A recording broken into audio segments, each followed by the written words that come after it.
Okay, Fall Festival was great. Actually, the guitar ended up in Redondo Beach. It got signed by some band member who I know and has been on my channel. And they had people invading the Fall Festival and doing bidding, and it was subversive. But like I said, they got the money, and I hope it went to a good cause, which is PTSO.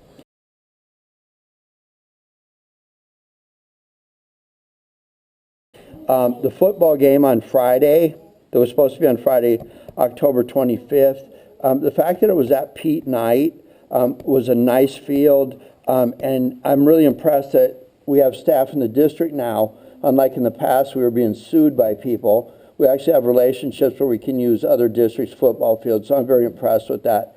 I think Mr. Brockway, Principal Brockway, has something to do with that.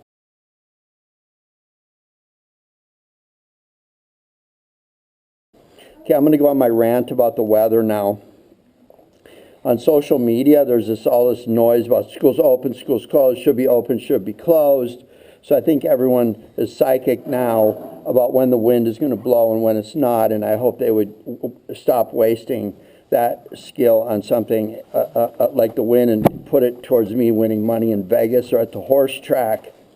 One of the mommies, you know who you are, reminded me that everyone is right now just adjusting to this. This isn't normal. We haven't had this before. And we're worried about missing work, how our food's going to be tomorrow morning, where we're going to get gasoline, things like that, how our kids are going to get child care, what that costs, all kinds of things.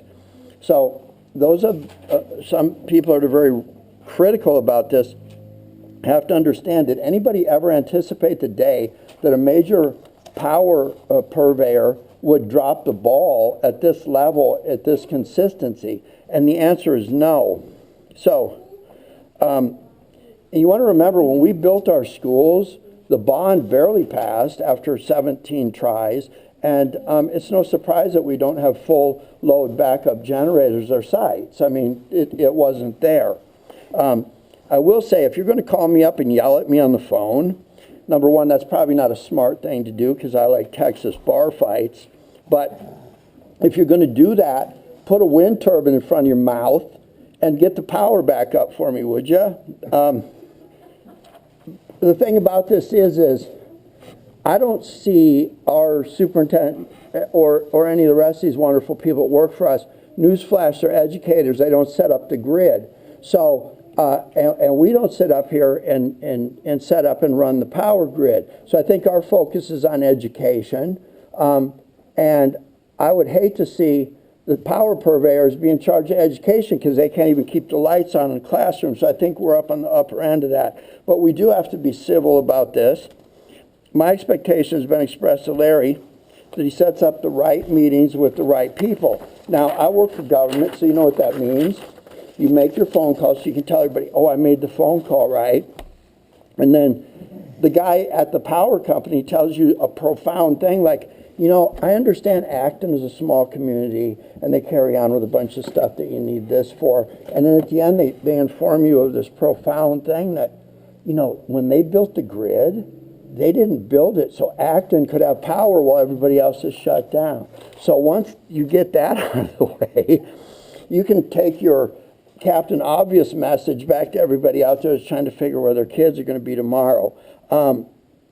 I went out and I bought a generator. I didn't see one at Home Depot that was big enough to run the school. So I guess at some point in the future, if this becomes the everyday norm, which I anticipate that there's going to be more of it than less, and I think the wind patterns or stuff are pretty predictable through the winter. I think this is going to have something happening, and I know that we can't play tennis or basketball at night without light. So, and finally, you don't get ADA money if there's no kids in the classroom. So here's how I'll end that. If I were running for school board next year, I would make sure that there was a lightning bolt or some other electricity meme on my signs because that would be a sure winner. That's all I have, Kelly. Beat that.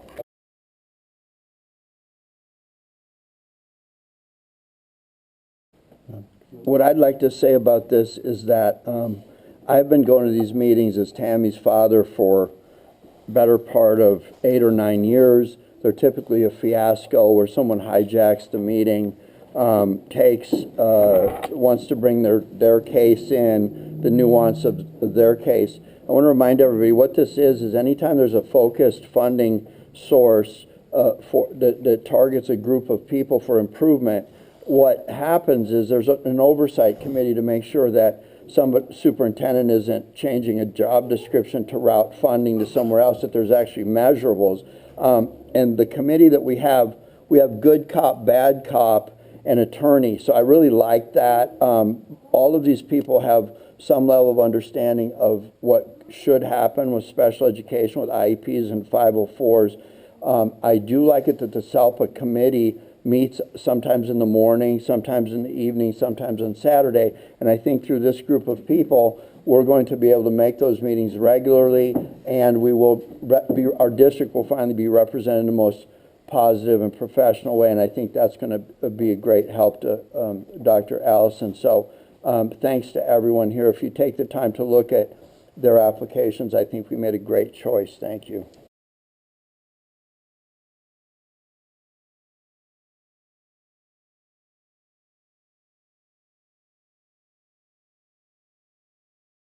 I do appreciate the input that the individual sites have, but I also appreciate how the district's Assistant Superintendent of Education frames this up for us.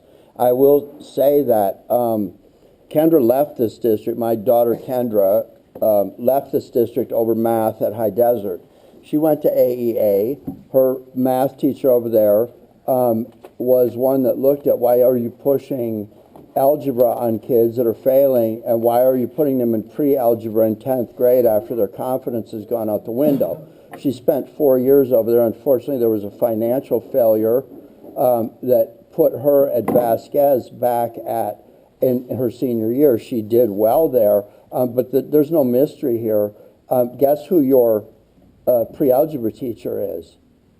It's the same one that turned Kendra around when she went into 8th grade. Her name is Jana Largent. She is not only an excellent math teacher, but she is also an excellent administrator, a site administrator, and I know her in both capacities. So I would say that the bigger change here when it comes to math is that we are hiring people and making them accountable to the scores. So I appreciate that very much. This is to you, Tess. I appreciate everything you're doing. I'll be the one that says the unspoken thing here. The ELAC and ultimately the DLAC, which is my understanding is the ELAC committees are at each site and the DLAC comes together for all the sites. Is that correct? I don't know that that's been very active in its function.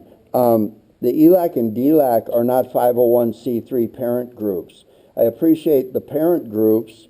I've seen work where people are spelling people at their tables and stuff at back to school night and stuff. And I very much appreciate that the parent groups and the booster groups are encouraging any barriers to come down. But if you go to the California Department of Education and type in ELAC and DLAC, it is very clear as to what the goals of those groups are supposed to be, and they're mandated upon the superintendent to make that happen here.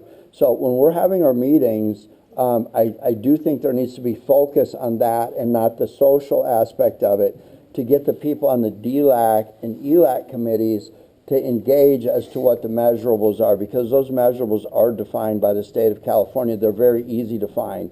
And I think, to Mike's point, if you want to measure that, I think you would see in the effectiveness coming out of those meetings. But again, they are just like the SELPA CAC committee.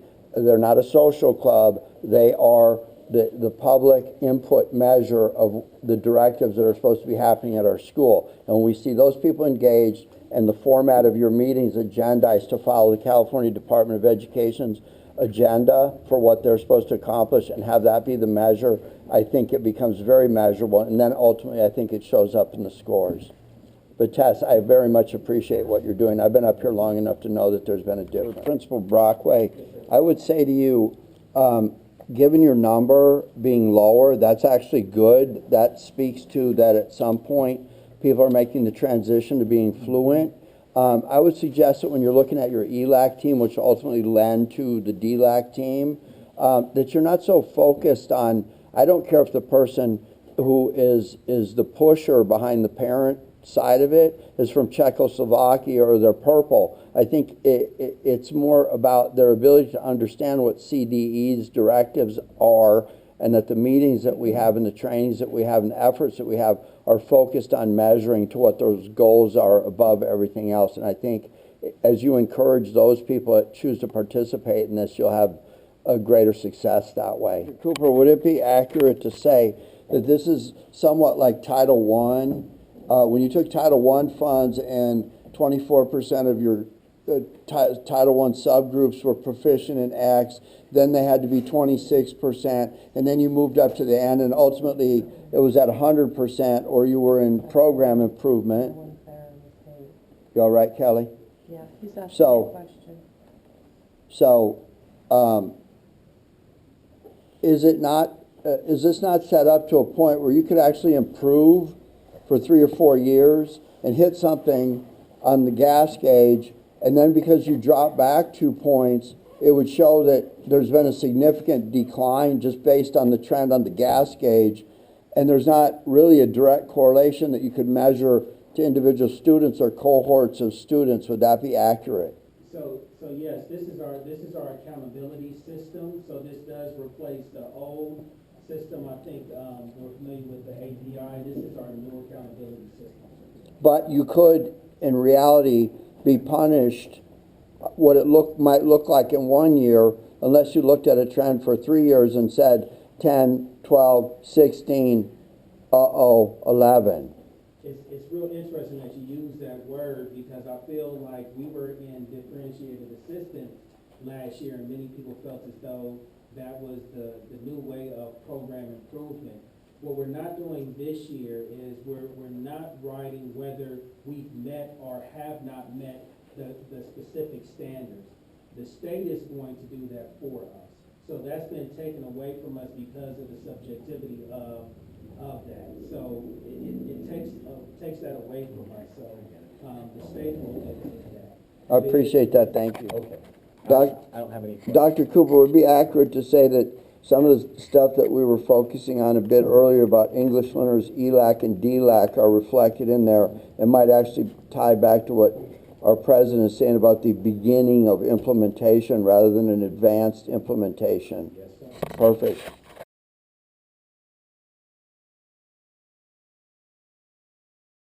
I do have one question. This is not one kid in one room by himself with somebody half the day, is it? No, it is not. Does it represent a group of people who would have access to the consultant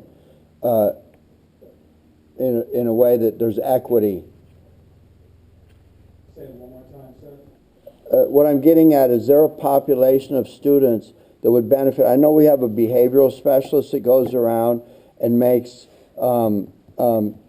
contact and interacts in a classroom in a positive way, and it's a push-in service where they're actually there to help the teacher, not pull kids out one at a time and run them up the flagpole that, oh yeah, there goes that one kid in the room by himself with one person one day. Is there more than one child benefiting from this on a broader scale? So this is at a non-public school. So we have a student that is going to that school, and it is one student that's attending this school. But the disabilities are so profound for this. So I don't want to get into the one student, but this is the reason I ask these questions. There are some things that we are not able to provide here in an effective and meaningful way. And so when you look at the dollar amount for this, it certainly beats somebody coming back after a settlement that's $80,000 and $120,000 when we've dropped the ball. So thank you, Dr. Tim. Do I need to repeat the exact same questions I asked you about the last one? So we're starting to get the flavor of what's going on here. Thank you.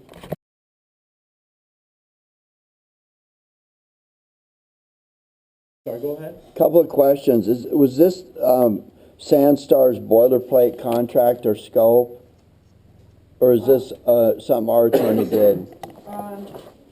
She did provide to me a copy of what they did with another district. So Did a little bit and gave it. that said, I like 14. It calls out protections against unsupervised contact with students, on compliance with laws, indemnification of the district, additionally insured, liability endorsements. I like all this. Where I work, if I have a project that requires, first off, I don't just hand projects over to a sole source. There are protections in place for that.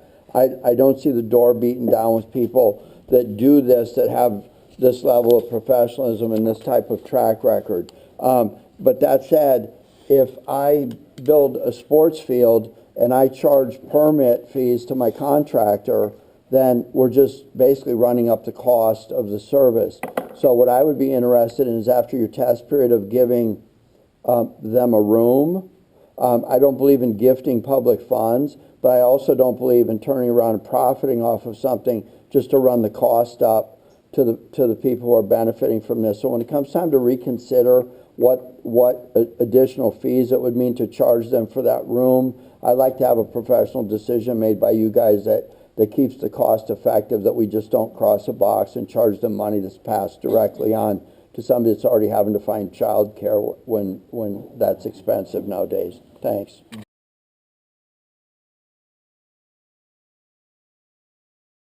I'd like to say before we move this in, is the petitioner comfortable with presenting your presentation in paper rather than putting this up on the board?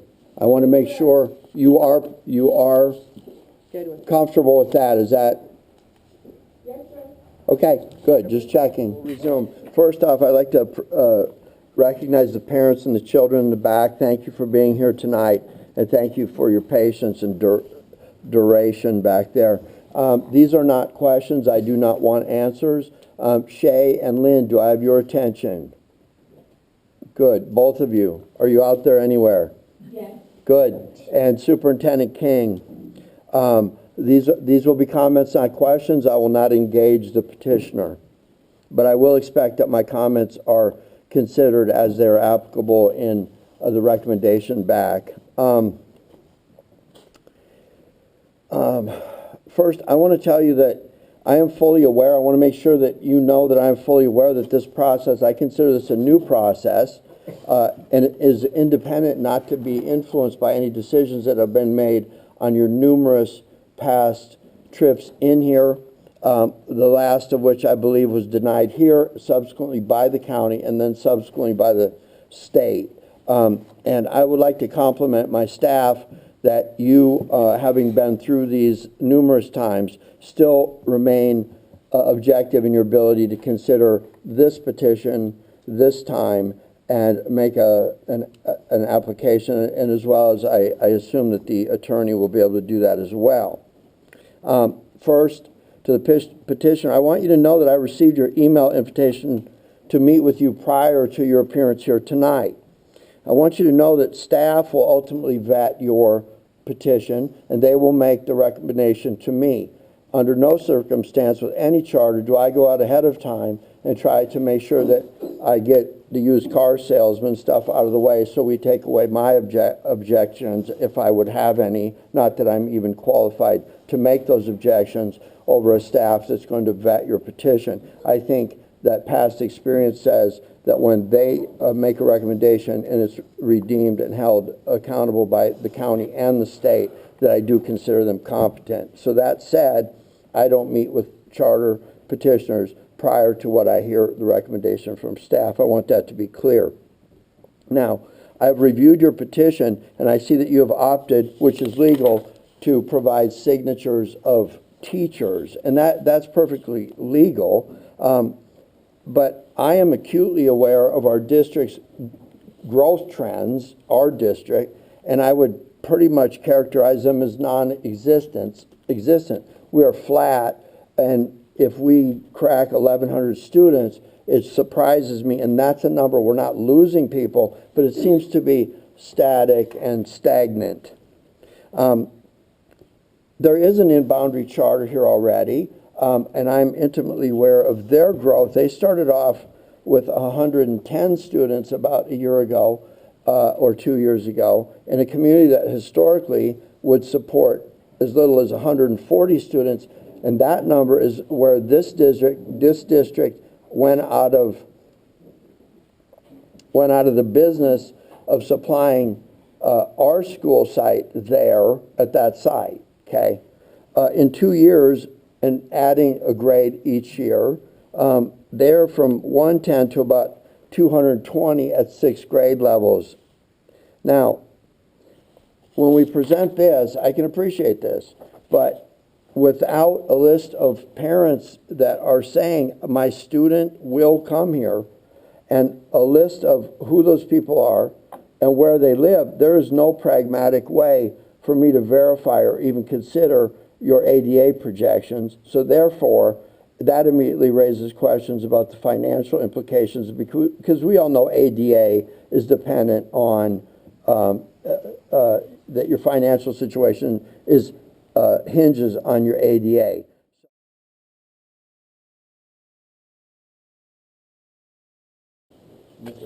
Okay, here we go.